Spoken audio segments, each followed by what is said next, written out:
ಹೇಳ ಹಂಗೆ ರೇಟ್ ಎಲ್ಲ ಹೇಳಿ ಹಂಗೆ ರೇಟ್ 2,20,000 ಗಾಡಿ ಮತ್ತೆ ಟ್ರಾಲಿ ಎರಡು ಸೇರಿಸಿ. ಇದರೊಳಗೆ ಒಂದು 500 ಲೀಟರ್ ಕ್ಯಾನ್ ಇಟ್ಕೊಂಡ್ರೆ ಸ್ಪ್ರೇಯಿಂಗ್ ಮಾಡ್ಕೊಂಡು ವಾರಂಟಿ ಗ್ಯಾರಂಟಿ ಎಲ್ಲ ಇರುತ್ತಾ? ವಾರಂಟಿ ಗ್ಯಾರಂಟಿ ಎಷ್ಟು ವರ್ಷ ಇಟ್ಟು ಅಂದ್ರೆ ಅಷ್ಟು ವರ್ಷ ಫ್ರೀ ಸರ್ವಿಸ್ ಅಂತ ಹೇಳ್ತೀವಿ. ಫ್ರೀ ಸರ್ವಿಸ್ ಎಲ್ಲಿ ಬೇಕಾದ್ರೆ ನೀವೇ ಬಂದು ಮಾಡ್ತೀರಾ? ಎಲ್ಲ ಕಡೆಗೂ ನಾವೇ ಮಾಡ್ತೀವಿ. ಬಟ್ ಒಂದು ರಿಕ್ವೆಸ್ಟ್ ಮಾಡ್ತೀವಿ, ಮನೆ ಹತ್ರ ಇರೋ ಬೈಕ್ ಮೆಕ್ಯಾನಿಕ್ ಹತ್ರ ಮಾಡಿಸ್ಕೊಳ್ಳಿ, ಸಣ್ಣ ಪುಟ್ಟದ ಏನಾರು ಇದ್ರೆ. ಬೇಜಾರಿದ್ರೆ ಮಾತ್ರ ನೀವೇ ಬರ್ತೀರಾ? ಇಲ್ಲ ಅದಕ್ಕೆ ಮಾಡಲ್ಲ. ಹೊಸ ಬ್ರ್ಯಾಂಡ್ ನ್ಯೂ ವೆಹಿಕಲ್ಸ್ ನಾವೇ ಮ್ಯಾನುಫ್ಯಾಕ್ಚರ್ ಮಾಡ್ತೀವಿ. TVS ಅಪಾಚೆ ಅಂತ ಬೈಕ್ ಬರುತ್ತಲ್ಲ, ಅದು ಬ್ರ್ಯಾಂಡ್ ನ್ಯೂ ಇಂಜಿನ್ಸ್ ಯೂಸ್ ಮಾಡ್ತೀವಿ. ಬಟ್ ಸ್ಟೈಲ್ ಎಲ್ಲ ಇದೇ ತರ ಬರುತ್ತೆ. ಸೇಮ್ ಮಾಡೆಲ್ ಹೆಂಗಿದೆ ನಿಮಗೆ ಇದೇ ತರನೇ ಇರುತ್ತೆ. 500 ರಿಂದ 800 kg ವರೆಗೆ ಲೋಡಿಂಗ್ ಮಾಡ್ಬೋದು. ಒಂದು 500 ಲೀಟರ್ ಕ್ಯಾನ್ ಇಟ್ಕೊಂಡ್ರೆ ಸ್ಪ್ರೇಯಿಂಗ್ ಮಾಡ್ಕೊಂಡು ಹೋಗ್ಬೋದು. ಔಷಧಿ ಹೊಡಿಯೋಕ್ಕಾಗುತ್ತೆ ಇದರಲ್ಲೇ. ಈಗ ಇದನ್ನ ಡಿಟ್ಯಾಚ್ ಮಾಡಿದ್ರೆ ನೀವು ಮಾಮೂಲಿ ಹಳ್ಳಿ ಮನೆ ಕಡೆ ಬೈಕ್ ತರನೇ ಯೂಸ್ ಮಾಡ್ಬೋದು. ತೋಟದೊಳಗೆ ಹೋಗೋಕ್ಕೆ ಬರೋದು, ಲೋಡಿಂಗ್ ಮಾಡ್ಬೋದು. ಮತ್ತೆ ನಿಮಗೆ ತೋಟ ಅನ್ನಿವನ್ ಹೊಂಡ ಗುಂಡಿ ಹೆಂಗಿತ್ತು ಅಂದ್ರೆ ನಿಮಗೆ ಗಾಡಿ ಆರಾಮಾಗಿ ಹರ್ಕೊಂಡು ಹೋಗುತ್ತೆ.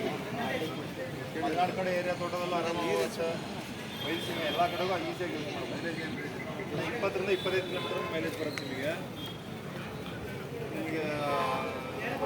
ಕ್ಯಾನ್ ಇಟ್ಕೊಂಡ್ರೆ ಔಷಧಿ ನೋಡ್ಕೊಂಡು ಯೂಸ್ ಮಾಡ್ಬೋದು. ಅದ್ರ ಜೊತೆ ಗ್ರೀನ್ ಕಟ್ಟಿಂಗ್ ಅಟ್ಯಾಚ್ಮೆಂಟ್ ಸಿಗ್ತದೆ. ಕಳೆಕಿಗೆ ಅಟ್ಯಾಚ್ಮೆಂಟ್ ಬರುತ್ತೆ. ಈ ಟ್ರಾಲಿ ತೆಗೆದು ಇನ್ನೊಂದು ಟ್ರಾಲಿ ಬಂದು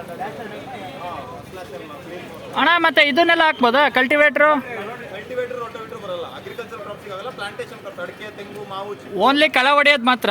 ಈ ಥರ ಬರುತ್ತೆ.